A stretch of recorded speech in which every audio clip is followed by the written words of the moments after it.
As a result, constantly managing a budget can be a challenge. And let's be serious, managing a budget is boring AF. What's up everyone, Conrad Neufeldt here, and today we're talking about the top 5 reasons why budgets fail.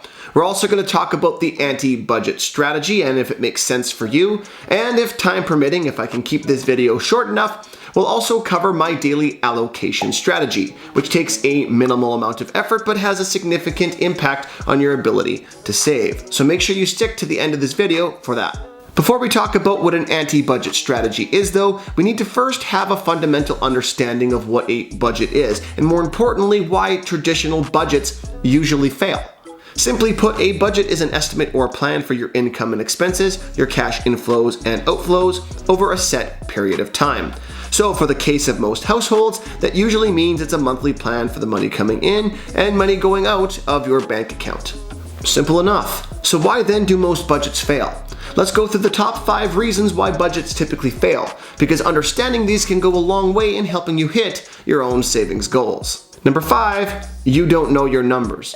In order to run a successful budget, you need to know how much money you have coming in and how much money you have going out every single month. I can't tell you how many clients of mine that, when they claim to be budgeting, can't tell me what their monthly expenses are. In some cases, and this has always baffled me, some people can't even tell you what they have earned in a single month. Now I get it, if you're self-employed or you're commission-based where the amount of money that you make is variable from month to month to month to month, then that makes sense. But I've had people who tell me they're on salary and they're making $90,000 a year, and then when we go to verify their employment, we discover that they're really only making about $60,000 a year. Well, no wonder you have money problems if you're spending like you're making 50% more than you actually are. But those are extreme cases. More often than not, the things that people forget are the larger, infrequent but consistent expenses. Like for some people, their property taxes or their annual insurance premiums for their home insurance. Number 4, you don't know your own spending and saving style. This one actually happens to be a lot more important than people realize. Some people are just better naturally at saving than others. They have better self-control when it comes to managing their impulse purchases. While the rest of us, well, we just have to be more mindful of our spending habits. That's as good as money, sir. Those are IOUs. But I think the biggest culprit these days is the ease and convenience within which we can buy a large amount of seemingly inexpensive things. For instance, if you go on Amazon and you buy a $30 item, you might not think twice about it. But if you make 10 of those $30 item purchases that month, it starts to add up super fast. Or even more prevalent, the death by 1,000 paper cuts. It's super cheap and easy to get a Netflix subscription, and a Disney Plus subscription, and a Prime subscription, and to keep your cable subscription, and so on and so on and so on. If you're the type of person that easily jumps on to new subscriptions, this may be one of the reasons why you're struggling with a budget. Number 3, your budget isn't realistic. Let's say though that you do know your numbers and your spending and saving style, and you fully become committed to a budget. Well, just like a New Year's resolution, some budgets can be completely unrealistic. Saying that you're going to trim your $600 a month grocery bill down to $300 a month might look great on paper, but is most likely not feasible. Unless you're in an emergency situation where you need to cut your spending right this second, budgets should typically focus on reducing your expenses incrementally and gradually. Number 2, it becomes a lot to manage. Nowadays, with the help of some bank programs and some budgeting programs out there are some tools that help remove a lot of the work around the budgeting process. But even then, even with the help of those tools, it still requires some effort on your part.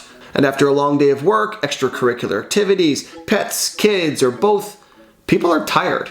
So as a result, constantly managing a budget can be a challenge. And let's be serious, managing a budget is boring AF. Then what happens is we fall out of the routine, we fail to budget, we feel bad about ourselves, and then we revert to bad spending habits. Some budgets are so intricate that I've seen that they're set up to fail right from day one. Number 1, and this is easily the biggest problem for all budgets of any kind, your spouse or partner and friends aren't supportive.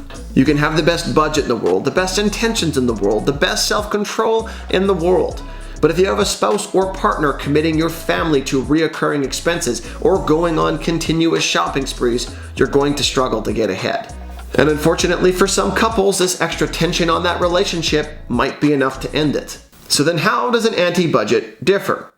Well, honestly, the anti-budget is a non-budget budget that's actually still a budget, but different. It tries to solve a couple of the main reasons why a traditional budget typically fails, but it's still a plan for your monthly expenses and your monthly income, therefore it's technically still a budget. What makes it different is that rather than living your life around a set of expenses, you live off the excess instead. Let's say that you made $4,000 a month net. That means this is the income that actually lands in your bank account every month after all of your wage deductions like taxes, union dues, CPP, EI, or anything else that might be deducted from your wage. Keep in mind that the following budget is for illustrative purposes only. It doesn't represent a healthy or even a reasonable budget, as some of your expenses may be more or less given your personal circumstances. A typical budget would say you're going to have a $595 a month set aside for food, about $1,400 a month for shelter, that's your rent or your mortgage, $500 a month for transportation like gas, vehicle maintenance, licensing of the vehicle, etc., all of your utilities at $400 a month, medical, healthcare insurance, let's say $300 a month. That leaves you with about $805 a month for personal spending, recreation and entertainment, and other miscellaneous expenses. With an anti-budget though, there's a single step that happens before doing all of that. So what do you do instead? Well, you take a simple lump sum off the top and put it aside for savings and investments before incurring your expenses. So as soon as that $4,000 hits your bank account, you set aside, let's say 10%. Then from there, you deduct all of your expenses as they happen. And then whatever you have left is your fun money. Now, big proponents of the anti-budget will say that by doing this, you've prioritized your savings and your expenses, that you've paid yourself first.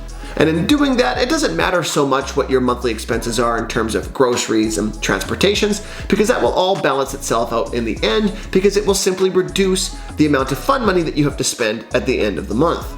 This is mostly true. Typical budgets often end up being so rigid that they don't translate well in real life. For instance, if the price of groceries starts to climb, are you really going to stop buying groceries once you hit a certain cost? Probably not. My guess is that you want to eat the entire month. Conversely, the anti-budget in this scenario would still be helping you hit your savings and investment goals while factoring in the cost of rising groceries. It just means that you would have less fun money to spend at the end of the month. Now, a simple mistake that some people might make when employing the anti-budget strategy is to start pre-spending their fun budget. In other words, they might anticipate that at the end of the month they're going to have $300 for fun and activities and start spending based on that. But then when an unexpected expense comes up of, let's say, $150, they've now overcommitted to their fun budget because they've already pre-spent that budget. A simple solution to this is to take your fun budget from the previous month and use it for the following month. For example, if you had $300 left over this month, then that would be your fun budget for this upcoming month. Another tip to ensure your success if you try this anti-budget strategy is to start off gradually. Do not try starting off saving 10% of your income at the start of every month right off the bat. Start with 1%, and once you get used to living off 99% of your income, then increase your savings to 2%. And then once you get used to living off 98% of your income, then increase it to 3% and gradually grow it as you get your expenses under control. The key part here is to reduce your costs and expenses incrementally and gradually so that you can build proper cost-cutting habits. Going cold turkey and wiping out a bunch of costs and expenses all in one go is likely not going to help you in the long run, and we'll cover why that is in the next personal budget video. And because this video is already getting too long, in the next personal budget video that I release, we'll also talk about my daily allocation strategy, which is a nice little psychological trick that will help you save even more money. Once that video is up, I'll make sure to put it in the description below.